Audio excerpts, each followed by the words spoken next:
আমার ছেলের চিরদিন এখানে পড়াশুনো করার ইচ্ছা, থাকার ইচ্ছা। আমরা কোনোদিন ওকে রাখিনি। বিশেষ করে তোমাদের দাদাভাইয়ের ওকে ছাড়া থাকতে কষ্ট হতো সেই কারণে।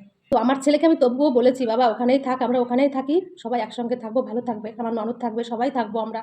কিন্তু আমার ছেলের ইচ্ছা নেই। ওখানে থাকার, ওই বদ্ধ পরিবেশে থাকার ইচ্ছা নেই। ছোটবেলা থেকে মানসিক রোগী ছেলেটা হয়ে গেছে। সবসময় মন খারাপ করে বসে থাকে।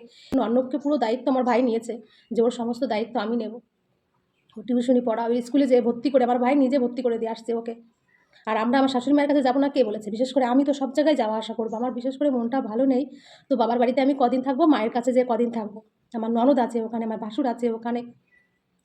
আর আমার ছেলে কে বলেছে যাবে না? আমার ছেলে ছুটি যখন পাবে, আমার ছেলে তখন আমার মায়ের শাশুড়ি মায়ের কাছে যাবে, যেয়ে থাকবে, সব কিছুই আমরা করবো। আমাদের তোমরা এখনো পর্যন্ত চেনো না আমাদের কতটা ভালোবাসা। ওই জন্য তোমাদের বলছি, তোমাদের যার যার অসুবিধা হয় তোমরা আমার শাশুড়ি মায়ের কাছে আসো। এসে জিজ্ঞাসা করতে পারবে যে আমি স্বার্থপর না অন্য কিছু। তোমাদের কাছে আর কি বলবো? আমার কিচ্ছু আর বলার নেই।